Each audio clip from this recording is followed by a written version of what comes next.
The offer is a component of these things. So one, you want to flow smoothly into the offer. However you want to do that. Like, did you really enjoy today's content? Yes, great. So I'm going to share with you how to get more content and more training from me. Let's go. Just make a smooth transition to it, okay? Number two, there's like some container that holds your offer, like it's going to be private coaching, or it's going to be an online training, or it's going to be a group coaching program. If people kind of understand the container, the thing it's kind of being held in, right? Like, how am I going to consume this stuff you're telling me about? You're going to get it through private coaching. You're going to get it through online training, right? It's like, what does this thing contain, right? So what container is it coming in? You just brush over that fast. That way they know, oh, it's private coaching. Or that way, hey, I'm getting coaching with your team. Or, hey, I'm getting an online training, whatever it is. Does that make sense? Once they know how they're going to consume it, then you tell them what they're going to consume. So you go into, here's the steps of what they're going to learn. Now, it's likely in your presentation, you probably covered a bunch of those steps in the content. So whatever you're teaching in the content is going to be really relevant to your offer. Does that make sense? All right? So in the content portion, you want to teach the stuff that they're actually going to be buying.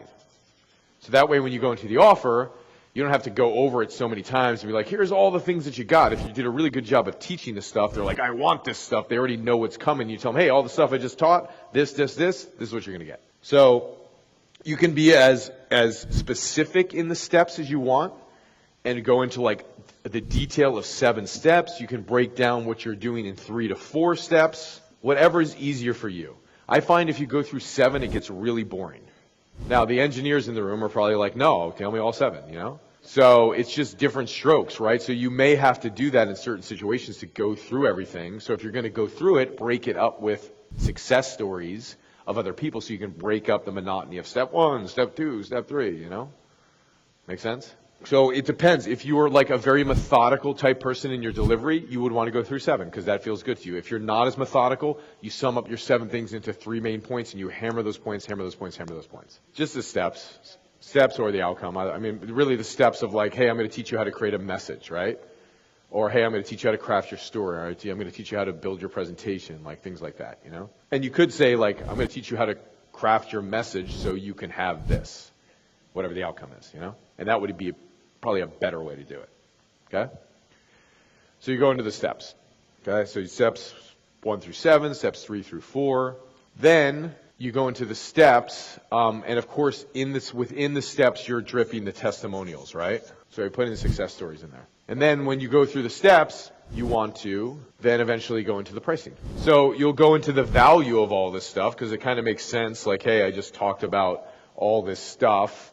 And then you'll go into the value of here's what all this stuff is worth. All right, quick pause. So if you're liking this and you want help applying it to your business, just click the link down below and you can book a free strategy call with one of my consultants. And these exact systems I'm sharing with you today, we've helped thousands apply them to their business. Let's get back to it. And breaking down value, you might not go like, hey, this whole thing together is worth $10,000. You would kind of break it down to repeat what you said a little bit and go, hey, if you just did step 1 and 2 here, like step 1 and 2 alone could easily be worth the $10,000 investment, especially if you're a veteran, it's probably worth $1 million. If you're brand new and you crawled out from a rock from somewhere, it's worth at least $10,000 to you. So then you cover everybody. Make sense? All right? So that establishes value. And then you go into, but the investment today is going to be this, whatever. It's going to be $10,000. So maybe the value's $20,000 and today the investment's 10. Or the value's $50,000 and the investment today is 10. So if you're leading a 4-day seminar, you could do one offer and then the next day do the next. That's what you could do. Now in a webinar, I've made an offer for an event and then I've made an offer for a free coaching session simultaneously and it worked pretty well. So you could try it, you know. So you could do a couple offers. It's up to you. I personally as a speaker find that it's confusing. And so to go like, hey, here's the thing, and this is package 1 and package 2, it's confusing to me. So I would try and do over 4 days, one offer and then the next. And I've done in many seminars, and it works, where I've done like 1 offer, 2, and 3, and I have done that all in one. So I have experience doing that. I don't prefer it because the offer tends to go really long, and then everybody's starving, and I don't like it. Make sense? And that's how I always used to do it. That's how I plan to do it at this event. You can absolutely do that. I just found like in a new unit at a time based on where I'm at as a speaker and where I think audiences are at, I kind of just wanted to do as one experience, and then I wanted to create another experience. And I'm really glad that I did that. Make sense? Because I think it gives an opportunity, because even in making the offer, my perception is like you make one offer, and then it even gets people to think about the offer that was made the day before. So now you're kind of bringing up an offer twice, and people are in a different place the next morning, after the VIP dinner, after connecting with each other, and so you're more into the content, the experience of things, the knowing and understanding of things, and so sometimes people make different decisions. And so whoever took the offer on the first day, they might want to take the second offer. Somebody who didn't take the offer might go, hey, I missed out on the opportunity. Can I speak to somebody? And the answer is yes, you know? So I think doing it separately, if you have 4 days, I think it makes sense. And if you're going to do it, like you're saying, let's say you're going to do one after the other, I would re-pitch it the next day. So I would go and re-pitch the same offer again the next day and just do it in a different way. Make sense? I don't think there's a standard. I think you just need to look at it knowing your stuff and just go like, here's what I think each step could be worth. And one of the things I encourage you to do with your blueprint and really look at it, and you put it on a piece of paper and you go, okay, step one, if somebody achieved this outcome for my perfect client, what would that be worth to them?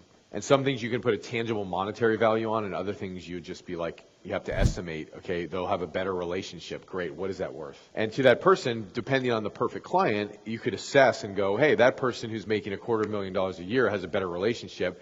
You know, I think in the perspective of, wow, they're going to prosper even more in a better relationship. So they'll probably maybe make, if they're an executive, maybe they make 20% more next year, they make 30% more next year.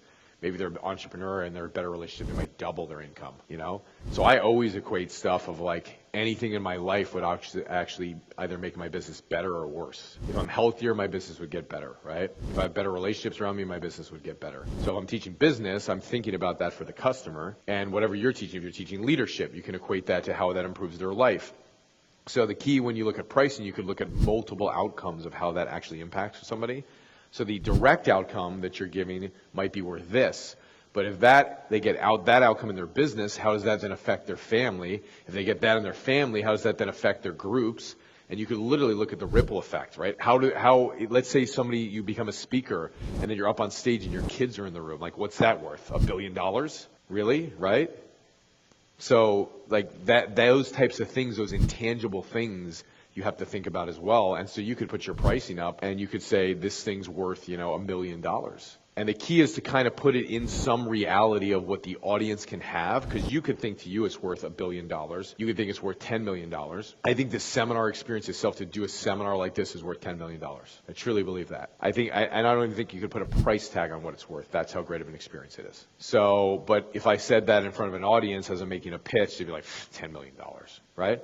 So you actually have to go, okay, where's the audience at, and what would that be worth to the audience? And then you put it in some reality of where the audience is compared to the offer, and you don't want to make the drop too big, but you want people to see, wow, that could totally be worth that, and then, wow, that's a freaking smoking deal, I'll take that, So if you're serious about scaling your business online and you want help with my one-to-many selling method, to sell on podcasts or webinars or virtual stages or in person, then click the link down below and book a free strategy call. My coaches will help you implement it. We've worked with over 30,000 businesses on these very same strategies.